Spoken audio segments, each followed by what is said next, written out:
आपण इथे पुणे शहरातले काही ठराविक ठिकाणी फुटपाथ दुरुस्ती अभियान करणार आहोत. त्याची सुरुवात आज आपण इकडे करतोय.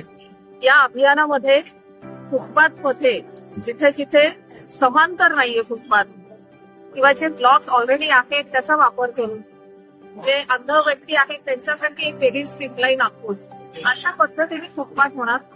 फुटपाथवर चालणाऱ्या व्यक्तीला कुठेही चालताना विघटित होणार नाही, सलग त्या फुटपाथवर चालता येईल अशा पद्धतीने आपण इथे फुटपाथ करणार आहोत.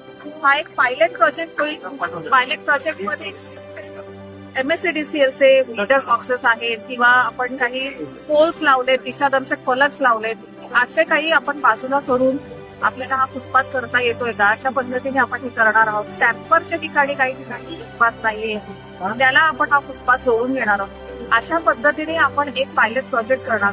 हा सक्सेसफुल होईल नक्कीच असं मला वाटतं. आणि ह्या धर्तीवर आपण पुणे शहरातले अस्तित्व असणारे फुटपाथ दुरुस्त करणार आहोत. जो एक्सटेंडेड एरिया आहे त्या महानगरपालिकेमध्ये समाविष्ट झालेला भाग आहे, तिथे अजून रस्ते, ड्रेनेज लाईन्स, पाण्याचे लाईन्स आणि फुटपाथ करण्याचं बाकी आहे. तिथे थोडं थांबावं लागेल आपल्याला.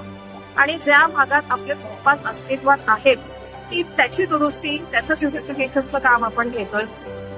यामुळे पुणे शहरात जे पादचारी आहेत, ज्यांना फुटपाथवर सकाळी आणि संध्याकाळी चालायचं आहे, अशा लोकांची सोय अतिशय चांगल्या स्वरूपात होईल आणि ह्याचा फायदा नक्कीच पुणेकरांना होणार आहे. मी या निमित्ताने एक कॉन्सेप्ट आपल्या समोर सगळ्यांपुढे मांडते. आयुक्त साहेब, आपल्याकडे एक जागल्या नावाची कॉन्सेप्ट आपल्याला करावी लागेल. जागल्या असा व्यक्ती असतो जो पुणे महानगरपालिकेचा क्षेत्रीय कार्यालय निहाय एक व्यक्ती आपल्याला नेमावा लागेल. त्याला त्याच्या कार्यक्षेत्रात असणाऱ्या प्रत्येक ठिकाणी त्यांनी दिवसभरात ठराविक काळामध्ये फिरायचं, 2 तास 3 तास. त्यांनी पायी फिरायचं फुटपाथवरनं. पायी फिरत असताना त्याला फुटपाथ कुठं दुरुस्त करायचा आहे हे लक्षात येईल.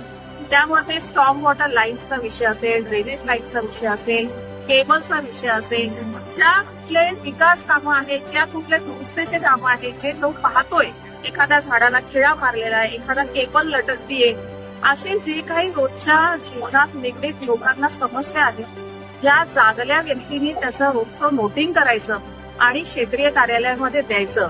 तिथल्या वॉर्ड ऑफिसरची जबाबदारी ह्या सगळ्यासाठी निश्चित करायची आपण. त्याचा रोजचा अहवाल हा वॉर्ड ऑफिसरकडे असला पाहिजे.